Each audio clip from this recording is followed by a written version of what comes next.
쌍용 자동차로 익숙한 KG 모빌리티가 러시아에서 신규 사명과 로고 특허 등록을 마쳤습니다. 뭐든 좋으니 쌍용차 잘 됐으면 좋겠습니다.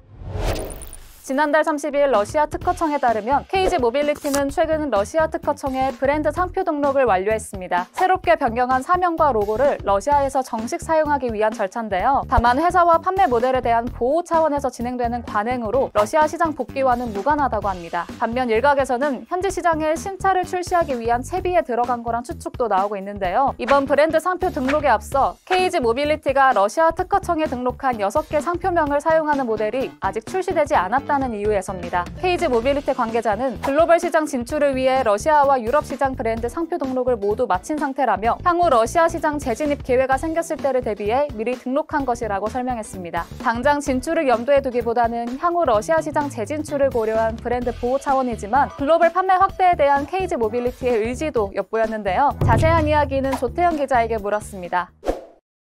이번에 살펴볼 기업은 KG 모빌리티입니다. 우선 간단하게 이 회사의 역사부터 살펴보고 가도록 하겠습니다. 잘 아시는 것처럼 쌍용 자동차에서 이름이 바뀐 기업이죠. 이 회사는 설립일을 1962년 6월로 잡고 있습니다. 그런데 실제 역사는 이거보다 조금 더 오래됐어요. 지난 2018년에 별세한 하동환이라는 분이 계시거든요. 이분이 여기 나온 것처럼 1954년에 자기 집 앞마당에다가 하동환 자동차 제작소라는 천막 공장을 지었습니다. 바로 여기에서 시작했어요. 약간 논란이 있긴 한데요. 어찌됐건 우리나라 최초의 자동차 제작사가 이때 탄생을 했습니다. 당시에 미군에서 폐차한 트럭이라든지 이런 부품들을 재활용하고요. 또 드럼통을 펴가지고 차체를 만들어서 국내 최초의 버스를 제작했습니다. 이후로는 경영이 좀 어려워졌고요. 그래서 1967년에 신진자동차공업 이쪽의 계열사로 편입이 됩니다. 그리고 한 10년 정도 있다가 다시 독립을 하게 돼요. 그게 1977년인데 동아자동차로 이름도 바꿨습니다. 그런데 여기서부터는 경쟁이 굉장히 심해지기 시작합니다. 현대자동차 그리고 대우자동차가 모기업의 자금력을 등에 업고요. 굉장히 공격적으로 나오면서 어려움을 겪기 시작하는 건데요. 이렇게 밀리기 시작하면서 하동환 회장이 이 동아자동차를 쌍용 자동차에 매각하게 됩니다. 그게 바로 1986년이에요. 이때부터 쌍용 자동차라는 이름이 시작된 겁니다. 실제로는 1988년까지는 기존 이름 동아자동차라는 이름을 그대로 유지를 했고요. 1988년에 쌍용 자동차로 이름을 바꿨습니다. 그래서 우리에게는 쌍용 자동차라는 이름이 굉장히 익숙한데요. 실제로 쌍용 그룹에 속해 있었던 거는 여기 나온 것처럼 한 10년이 조금 넘는 정도, 그 정도 기간밖에 되지 않습니다.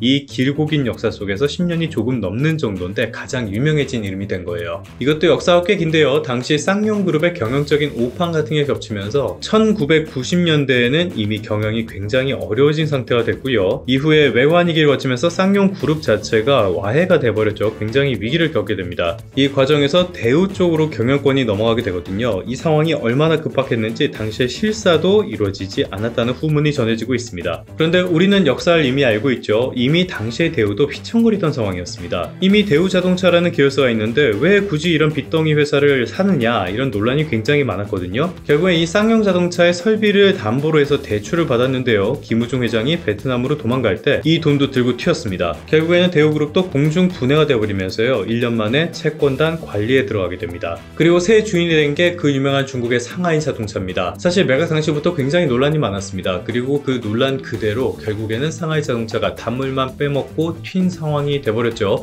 그리고 그 과정에서 그 유명한 쌍용차 사태가 벌어지기도 했습니다. 지금 KG 모빌리티 역시 당시를 도전과 역경의 시대라고 표현을 하고 있습니다. 이 과정을 거치면서 경영권이 또 바뀌었습니다. 2011년에 인도의 마힌드라 그룹이 이 쌍용 자동차를 인수를 했죠. 그리고 이 티볼리가 대활약을 하면서 기업이 상당히 좋아지나 싶었는데 2017년부터는 또 경영에 위기를 겪게 됩니다. 당시에 회계법인으로부터 존속 가능성에 의문이 있다. 그래서 감사의견 거절을 받을 정도로 굉장히 회사가 안 좋아졌어요. 부채 비율은 치솟고요. 원리금 상환도 제대로 할 수 없는 그런 엉망진창인 상황이 되어버렸습니다. 결국에는 2020년에 마힌드라 그룹이 경영권을 포기합니다. 이 과정을 거치면서 또 11년 만에 법정 관리를 받게 되죠. 굉장히 파란만장합니다. 당시에 쌍용차 상황이 어땠냐? 존속 가치보다 청산 가치가 더 클 정도였습니다. 이 말은 쌍용차를 살려가지고 매각을 하거나 돈을 더 투자한 것보다 차라리 청산, 그러니까 자산을 다 팔아버리는 게 더 가치가 높다는 뜻이기도 합니다. 에디슨 모터스가 이 회사의 인수를 추진을 했지만 결국에는 실패를 했고요. 2022년에 KG그룹에서 쌍용 자동차를 인수를 했습니다. 18년 만에 외국계 기업에서 한국계로 복귀를 한 셈이에요.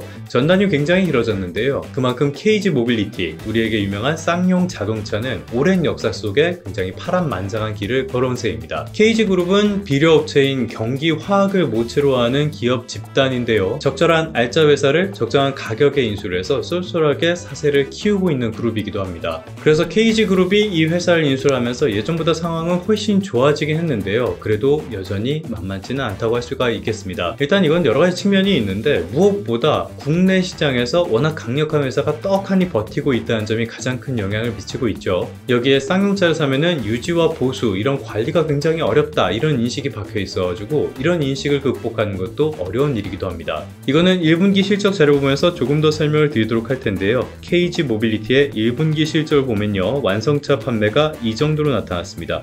1년 전보다 16% 감소했어요. 세부적으로 보면요, 내수 시장이 굉장히 안 좋았습니다. 거의 50% 가까이 줄었죠. 반대로 수출 쪽에는 좋은 실적을 달성을 했습니다. 이렇게 수출 쪽에서 좋은 실적을 달성을 했다 그래도 전반적인 판매가 역성장을 했기 때문에 실적이 좋았을 리가 없겠죠. 매출액은 1년 전보다 8% 가까이 감소했는데요. 그래도 이익은 개선되는 모습을, 그런 흐름을 보여줬습니다.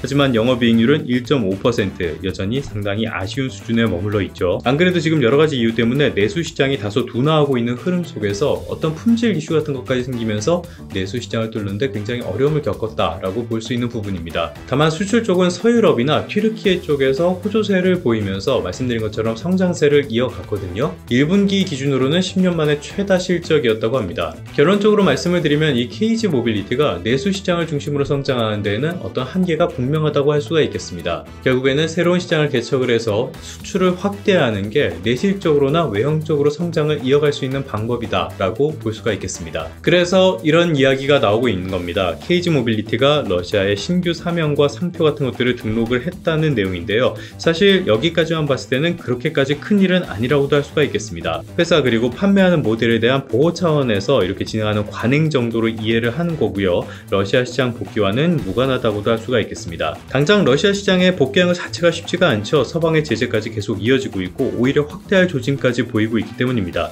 그렇다고는 해도 현지 시장에서 신차를 출시할 수 있는 채비에 들어갔다. 왜냐하면 기존에 출시하지 않은 모델명까지 다 등록이 됐기 때문이죠. 여러 가지 이유가 있을 겁니다. 기본적으로는 러시아 시장을 포기하기보다는 나중에 다시 진입할 그럴 가능성을 열어두고 있다고 보는 게 맞을 것 같은데요. 말씀을 드린 것처럼 KG 모빌리티는 수출 시장을 적극적으로 노릴 수밖에 없는 상황이기도 하고요. 주가 역시도 이런 수출 실적에 굉장히 밀접하게 연관될 가능성이 크다고 할 수 있겠습니다. 이런 흐름도 놓치지 말고 챙기시는 게 좋지 않을까 싶습니다.